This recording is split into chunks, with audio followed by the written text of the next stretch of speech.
나이키 워치즈. 오늘도 나이키 워드와 함께할 때 이기는 자 니케 여호와 니시의 축복이 임할 것입니다. 군대를 전역한 후 청년 시절 유치부 교사로 있었을 때 한 아이가 미니 농구대회에 덩크하는 것을 너무나도 원하는 모습을 발견했습니다. 그래서 계속해서 그 아이가 실패를 하자 제가 뒤에서 그 아이의 어깨를 잡고 덩크를 하게 해줬어요. 그 아이는 너무나도 기뻐했습니다. 그러면서 그 아이가 말을 했습니다. 내가 덩크했어. 내가 덩크했어. 저는 약간 좀 의아했어요. 나도 좀 알아주지. 그리고 난 후 부모님들이 아이를 찾으러 왔을 때 그 아이가 엄마에게 달려가 말합니다. 엄마 내가 덩크했어. 엄마 내가 덩크했어. 낚시꾼들이 위험한 바다로 고기를 잡으러 갑니다. 그들이 바다에 나가서 닻을 내리면 바다 어딘가에 고정됩니다. 낚시꾼들이 말하는 놀라운 사실은 파도가 거칠게 불고 일어난다 하더라도 그들은 걱정하지 않는다고 합니다. 끔찍한 폭풍을 만나도 닻이 고정되어 있기 때문입니다. 폭풍이 몰아닥쳐도 배가 날아가지 않는다고 합니다. 닻을 다시 올리는 유일한 방법은 배를 타고 커다란 원을 그리면서 고리가 풀릴 때까지 반대 방향으로 이동하는 것이라고 합니다. 방향만 제대로 잡고 있다면 어떤 강한 바람과 같은 시련이 닥쳐와도 괜찮다고 합니다. 우리의 영혼의 닻을 주님께로 고정한다면 주님은 우리를 붙드십니다. 주님과 내가 늘 교제하는 가운데 있다면 그것은 내 영혼의 닻을 주님께 고정한 것입니다. 원수가 우리를 떼어낼 수 있는 유일한 방법은 우리를 반대 방향으로 가게 하는 것뿐입니다. 우리가 닻을 예수님께 고정시켰습니다. 이 닻은 하나님의 능력의 손에 걸려 있습니다. 우리가 방향을 다른 데로 돌리지 않는다면, 즉 말씀에 순종하지 않고 우리를 향한 하나님의 언약의 말씀을 믿지 않는다면, 무언가 하나님과의 교제하는 데서 거리감을 두고 그리고 우리가 예배드리는 것을 기뻐하지 않는다면 무엇도 우리를 떼어낼 수 없습니다. 폭풍을 지날 때도 있고 아픔을 겪을 때도 있습니다. 그러나 결국에는 하나님이 우리를 보호하시고 인도하시고 우리의 모든 필요를 주의 영광과 능력으로 채워주실 것입니다. 왜냐하면 우리에게 닻이 있기 때문입니다. 우리 모두에게는 약점이 있습니다. 실패가 있습니다. 좌절이 있어요. 수치심이 있습니다. 그러면서 우리에겐 영혼의 닻이 있습니다. 내가 예전에 설령 다시 세상과 타협하고 언약의 말씀이 의심스러워지고 예배 드린다는 것이 일처럼 느껴진다 한들 우리에게는 영혼에 고정된 닻이 있습니다. 이 닻이 우리가 세상적으로 가게 두지 않을 것입니다. 여러분이 넘어지고 실패하여도 무언가 여러분을 잡아당깁니다. 여러분이 떠날 수 없게 합니다.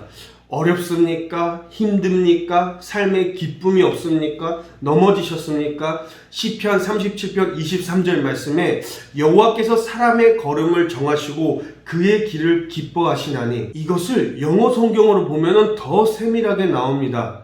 우리 인생이 넘어질 수 있습니다. 그러나 아주 엎드려지지 않아요. 파산되지 않아요. 인생의 절벽에 왔다고 느끼는 순간 주님은 우리를 붙드십니다. 낙심되고 삶의 고난이 왔을 때 그때 하나님은 He makes our step firm, 우리의 발걸음을 더 견고히 세워 주십니다. 세상의 공격을 받아요. 가정이 공격을 받아요. 삶이 무기력해져서 더 이상 비전이 보이질 않아요. 그러면서 주님은 말씀하십니다. 내가 너의 그 발걸음을 더 견고하게 만들어 줄게. I will make your step firm. 너를 위해서가 아니라 나의 기쁨을 위해서이다. 하나님은 우리의 걸음을 정하십니다. 그러나 하나님께서 좋은 걸음만 정하시진 않습니다. 산 위에서 햇빛을 받으며 하나님께 예배하는 건 누구나 할 수 있습니다. 그러나 하나님의 주권의 시기, 하나님께서 우리가 혼자일 때가 길어지고 우리에게 누군가가 전화를 하지 않고 다가오지 않는 것처럼 느끼고 나의 카톡을 읽고 씹는 그러한 상황들이 매일 연출된다 하더라도 주님에게 닻을 내리는 것이 아니라 세상에 닻을 내리면 안 됩니다. 그리고 여러분의 삶에서 하나님의 계획을 뽑아버리면 안 됩니다. 오늘 본문 말씀은 하나님께서 확실히 붙들림 바 된 스데반의 이야기가 나옵니다. 오늘 말씀 이전 스데반은 7장 1절부터 순교 직전까지 아브람 때부터 요새까지 설교를 종교 지도자들에게 합니다. 그는 역동적이고 카리스마가 있는 리더였던 것이 분명합니다. 그러나 그의 사역에 대적하는 불신자들이 생겼어요. 그들은 그가 신성모독을 했다고 누명을 씌웠습니다. 그들은 그를 사내들인으로 끌고 가 해명하게 했습니다. 사내들인은 바티칸 회의와 같습니다. 사내들인은 예루살렘 최고의 법정이었습니다. 스데반더러 자신을 변호라 했고 그는 훌륭히 해냈습니다. 스데반이 입을 열어 수많은 사람들 앞에서 설교할 때 성경은 말합니다. 사도행전 6장 15절 공회 중에 많은 사람들이 다 스데반을 주목하여 보니 그 얼굴이 천사의 얼굴과 같더라. 와우! 정확히 어떤 건지 상상은 안 됩니다. 그의 피부에서 생명이 흘러나오는 것 같았는지 몰라요. 마치 그가 빛의 터널에 서 있는 것 같았는지도 몰라요. 상상은 안 되지만 어떻게 해석할지는 알겠습니다. 그저 하나님의 종으로서 말했습니다. 그가 말할 때 모든 자음과 모음, 심지어 헛기침까지 하나님의 말씀이었습니다. 그것은 특별한 메시지였고 또한 역동적인 메시지였습니다. 사도행전 7장에서 스데반의 메시지가 53구절을 차지합니다. 아브라함 시대부터 그 당시의 시대까지 열거합니다. 2000년의 히브리의 역사를 개관합니다. 그 모든 것을 엮어 전하는 한 가지의 메시지가 있는데 너희는 누가 너희를 붙잡아 주고 있는지 잊었다. 스데반은 사내들인을 상기시킵니다. 사내들인은 예수님을 믿지 않는 유대인 지도자들입니다. 그리고 그들에게 끊임없이 예수를 증거하며 너희들의 잘못을 짚어주고 있어요. 그리고 결국 그들은 진리를 심사숙고하기보다는 진리를 죽이려고 했습니다. 영적 교만이 얼마나 무섭습니까? 영적 교만은 기억상실을 야기합니다. 누가 우리를 사셨고 누가 우리를 찾으셨고 누가 우리를 위해 싸우셨고 누가 우리를 일으키셨는지 그것을 잊게 해요. 영적 교만은 내가 덩크했어, 나 혼자 했어 라고 말하게 합니다. 코끼리와 벼룩 이야기를 아십니까? 벼룩이 코끼리 귀에 살게 되었어요. 어느 날 코끼리가 물 위에서 떨어져 나무 다리를 건너게 되었어요. 나무 다리는 낡아서 무게를 간신히 버티고 있었어요. 그러나 코끼리는 무사히 반대편으로 건너갔어요. 그러자 무게에 감도 오지 않은 작은 벼룩이 코끼리의 귀에서 튀어나와 말했어요. 우리가 다리를 흔들거리게 했지? 때로는 우리가 세상을 흔든다는 생각과 착각을 합니다. 하지만 우리는 무임승차하고 있을 뿐이에요. 하나님께서 우리를 붙잡고 계십니다. 누가 우리를 붙드시는지 잊지 말라고 성경은 권면합니다. 우리가 성취한 일들의 이력서는 우리가 하나님의 소유라는 사실 하에 있습니다. 예수님이 우리를 사셨고 은혜로 우리를 천국에 가게 하십니다.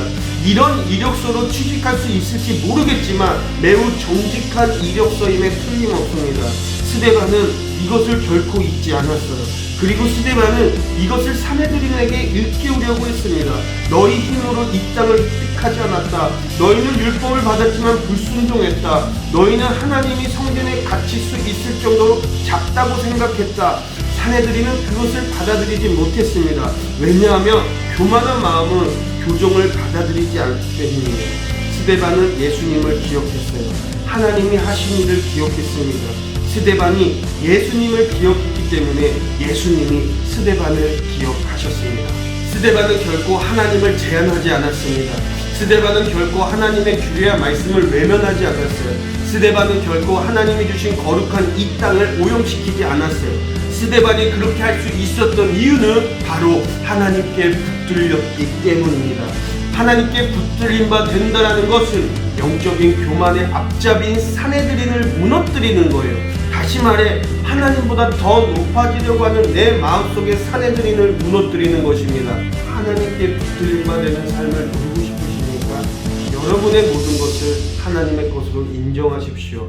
쉽지는 않겠지만, 인정하기 힘들겠지만 하나님의 것임을 인정하십시오. 내가 가장 아끼고 나에게 오는 모든 축복들이 하나님 것이라고 인정할 때 우리는 하나님께 붙들린 자가 되어 우리 삶에 통쾌한 덩크가 나타날 것이고 우리를 안고 다리를 건너가실 것이며, 우리가 하나님의 말씀을 따른다면 우리는 하나님의 계획 아래 있는 자들이 될 거예요. 하나님을 제한하지 않고 하늘의 보좌요 땅의 발등이심을 우리가 고백할 때 우리 마음 가운데 사내들이는 무너져 내릴 것입니다. 기억하세요. 예수님이 스데반을 위해 서 계셨습니다. 우리가 예수님을 위해 일어선다면 예수님은 우리를 위해 일어나십니다. 그 최고의 하나님께 붙들린 자가 됩시다. 하나님께서 주신 축복들을 다시 한번 어디서 왔는지 기억하며 획득합시다. 하나님의 최고의 진리의 말씀을 품고 행진합시다. 이 땅에 하나님의 발등상에서 저 본영의 보좌에 계신 하나님을 통해 우리의 마음 가운데 있는 사내들인을 제거합시다. 영적 교만을 제거합시다. 이전에 우리가 세상에 붙들려 각종 더러운 것들과 냄새나는 것들에 헤어나오지 못했다면, 종교의 생활에 헤어나오지 못했다면, 영적 교만에 헤어나오지 못했다면 오늘 이 시간 이후로 우리의 영혼의 닻을 주님께로 고정하기를 예수님의 이름으로